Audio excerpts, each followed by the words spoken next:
Welcome to CNBC TV18, wherein we decode what the budget has meant for various sectors. So I'll be covering a BFSI sector, and we have with us Mr. Krishnan, ASV of HDFC Sky. Welcome, Krishnan. To begin with, Pradhan Mantri Awas Yojana has got another focus with 3 crore houses that have been, mentioned in the budget.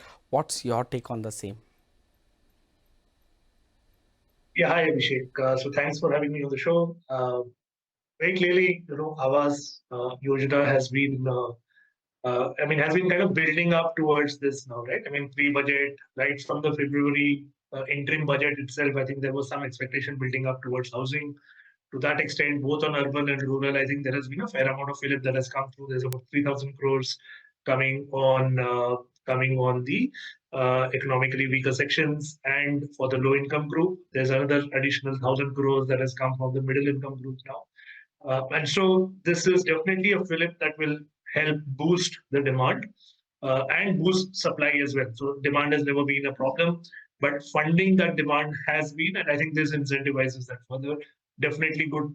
Well, the other focus area in the budget was the MSME sector, wherein, the government has now agreed to guarantee loans on behalf of various customers that are tending to turn into SMA 0 to SMA 2 bucket, wherein they have stress with respect to the repayment capability. What's your take over there? Yeah, so that's the other big fillip that has come through, which is the entire MSME sector, which is either in terms of, as you said, either the credit guarantee scheme that's been launched for these MSMEs in the manufacturing sector. There is an upfront guarantee fund now, right? That's number one. Number two, the credit support for a lot of these MSMEs, because they do go through volatility in terms of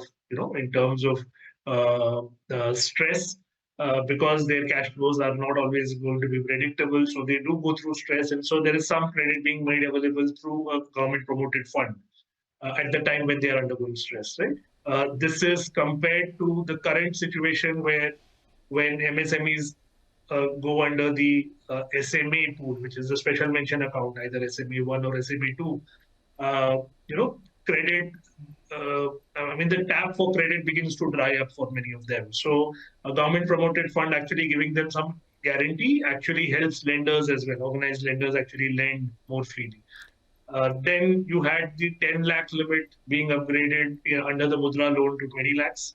And this is for customers who have continued to pay, right? So this is not for defaulters, etc. So you don't have a moral hazard here. I think that was good. And I think the other thing, which is probably a very small fine print, is how PSU banks evaluate the entire segment around MSME credit.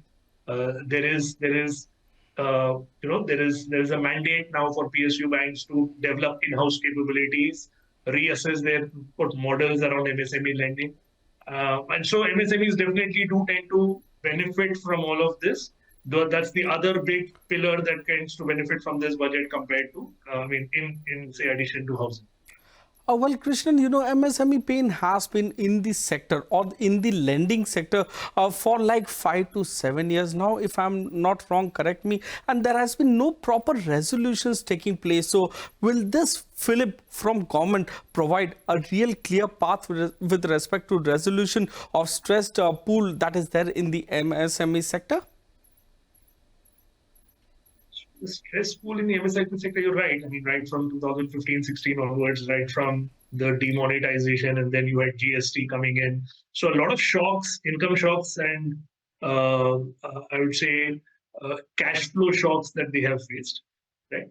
And so to that extent, MSMEs, as we said, through the COVID period, and so all of these 7-8 years that you have seen MSME stress build up in the system, both for banks and NBFCs, has largely been because of the frequency of shocks going up. Right, both economic shocks as well as income shocks. Correct. Now, I think the government can't do much about the shocks that come through, which are exogenous, right? So you can't do much about it. What you can do is how do you handhold these MSMEs through periods of stress. So to that effect, I think this measure is good, is positive. It helps lenders look at MSMEs more on a cross cycle or a through cycle basis rather than periods of stress when suddenly your NPAs or delinquencies spike. So, I mean, I would think this would allow lenders to be a lot more flexible, a lot more Okay. patient with MSMEs, and definitely more organized MSMEs will probably benefit. Well, Krishnan, since we have you, one of the biggest challenge for the banking sector has been the deposit.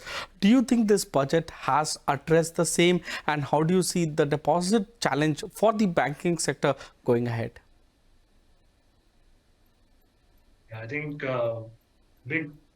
It's been a massive challenge, massive handicap for the entire sector.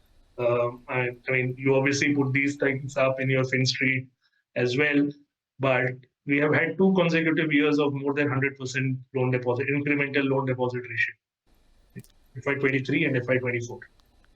And that's the reason why the decibel levels around loan deposit ratio have gone up from both regulator and lenders. Right? Everybody is now focused, a little bit of obsession around shoring up deposits, and it's been a mad scramble for the last year and a half. Right?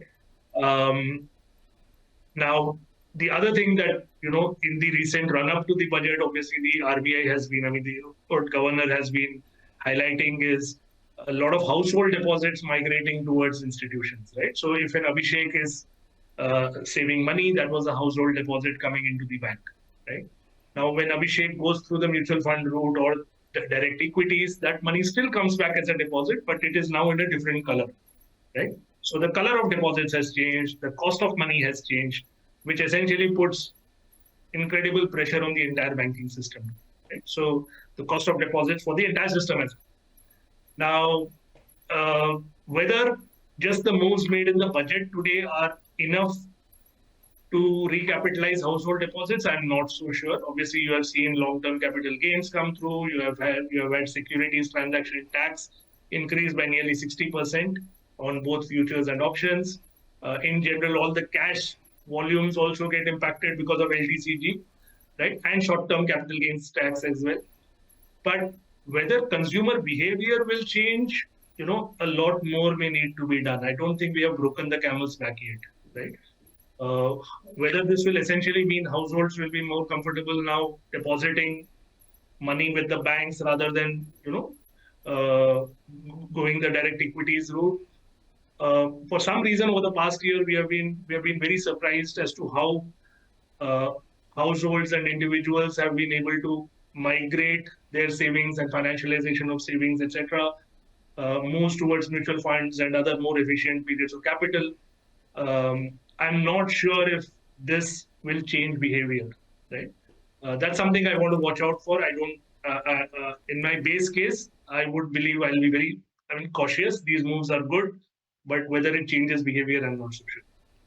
Thank you so much for your time, Krishnan. Thanks for answering all the queries here. Thank you. Thanks a lot.